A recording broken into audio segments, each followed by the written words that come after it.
اس سال 8 فروری کو الیکشن ہوئے تھے، اس پر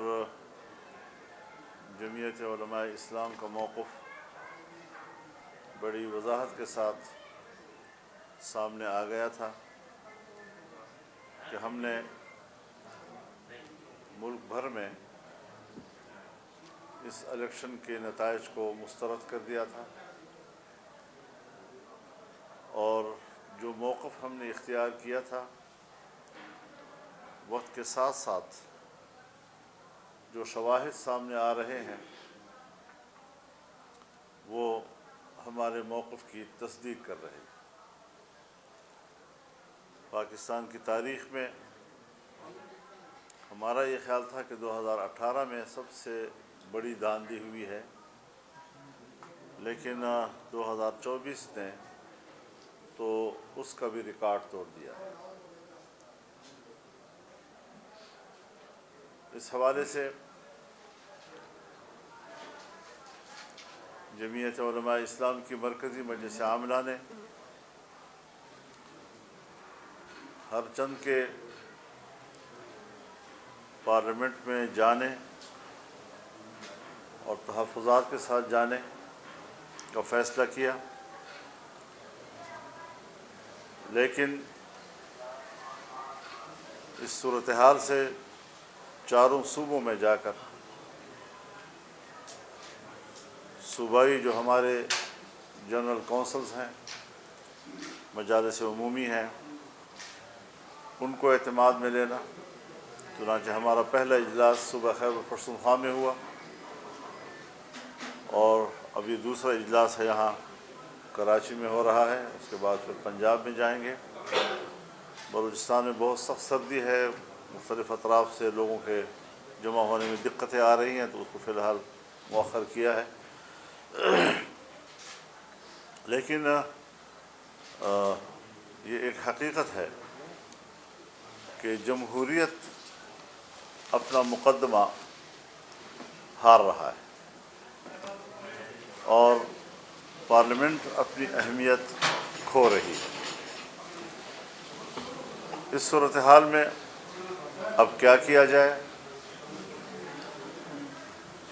یہ پارلیمنٹ جو اس وقت ہم دیکھ رہے ہیں یہ عوام کی نمائندہ نہیں ہے، یہ دھاندلی کی پیداوار ایک پارلیمنٹ ہے جس میں کچھ لوگ اپنے آپ کو حکمران کہلائیں گے اور قوم کے دلوں پر وہ حکومت نہیں کر سکیں گے۔ ان کے جسموں پہ تو شاید حکومت کر سکیں، لیکن قوم دل سے اس کو تسلیم نہیں کرے گی۔ تو اس حوالے سے ہم آج یہاں کراچی آئے ہیں، یہاں کے صوبائی جنرل کونسل اور یہاں کے ورکرز، ان کے ساتھ ہم نے ساری صورتحال پہ بات کرنی ہے، اور پھر مزید ہم پورے ملک میں تحریک چلانے کا ایک لائحہ عمل بھی بنائیں گے۔ بھرپور تحریک ہوگی، عوامی قوت کے ساتھ ہوگی، اور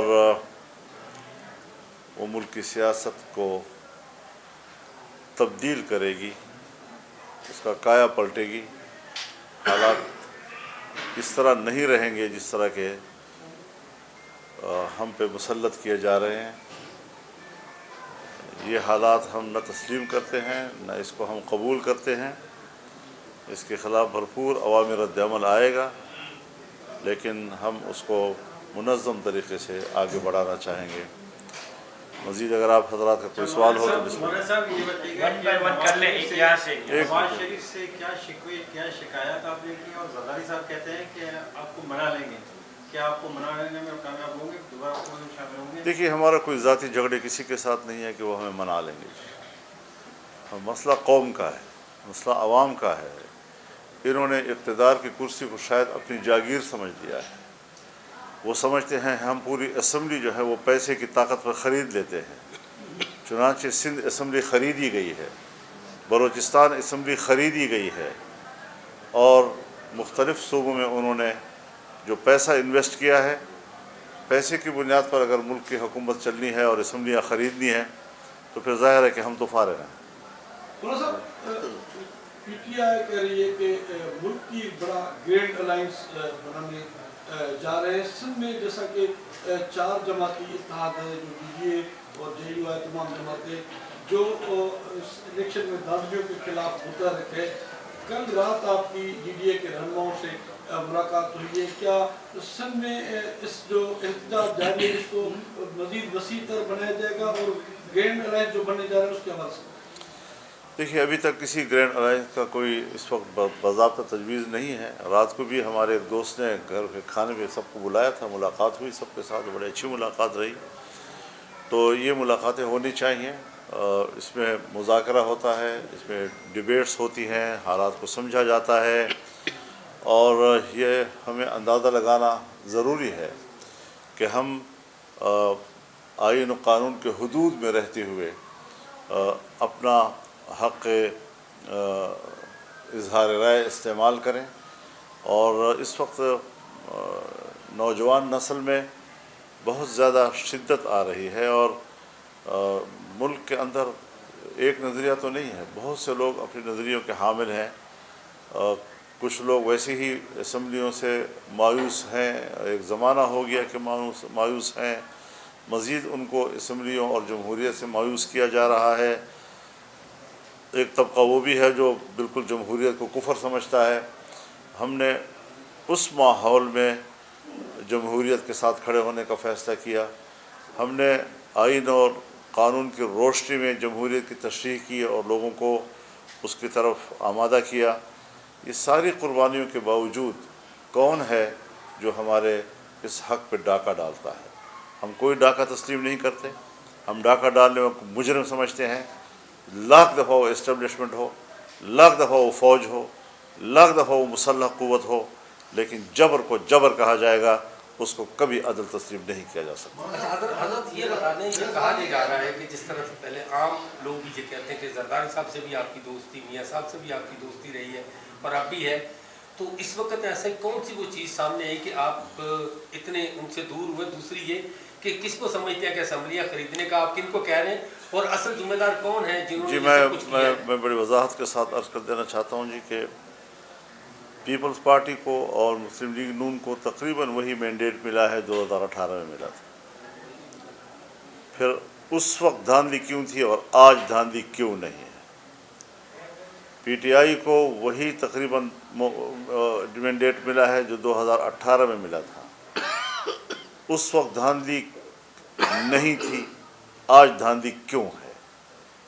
دونوں سے سوال ہے، لیکن جمعیت علماء اپنے اصولی موقف پہ قائم ہے۔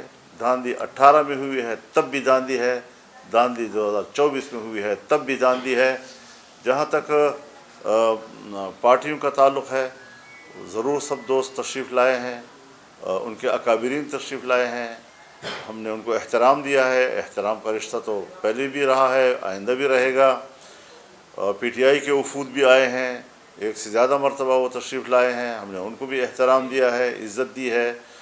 اور سیاست میں آپ جانتے ہیں کہ ہم نے کبھی بھی تلخی کو فروغ نہیں دیا، تعصبات کو فروغ نہیں دیا، گالم گلوچ کو فروغ نہیں دیا، موقف لیا ہے، اتفاق رائے بھی کیا ہے، اختلاف رائے بھی کیا ہے، اعتدال کے ساتھ اور دلیل کے ساتھ کیا ہے۔ لیکن میں آپ کو اطمینان دلاتا ہوں کہ اب تک ہم اپنے موقف پہ قائم ہیں۔ پارلیمنٹ میں جائیں گے، احتجاجی اور تحفظات کے طور پر ہم جائیں گے، کوئی ووٹ ہم نے استعمال نہیں کرنا، اور انشاءاللہ العزیز ہماری جو دوست جماعتیں جو ہمارے پاس تشریف لائے، بار بار لائے، انشاءاللہ اب وہ اصرار نہیں کریں گے۔ ہم نے اپنے موقف ان کو تقریباً منوا لیا ہے۔ مولانا صاحب، آپ پی ڈی ایم کی سربراہی کی اس زمانے میں آپ کی اس وقت کی فوجی قیادت سے ملاقاتیں بھی ہوئی، لیکن یہ کیسے ہو گیا کہ مسلم لیگ نون اور پیپلز پارٹی کو تو ان کی ساری سیٹیں مل گئی، لیکن جن سیٹوں پہ آپ سمجھتے تھے آپ کو امیدوار جیتنا چاہیے، نہ صرف آپ بلکہ مذہبی جماعتوں کو اس الیکشن میں بڑا دور پرے رکھ دیا گیا ہے، تو آپ کیا سمجھتے ہیں اس کے ذمہ دار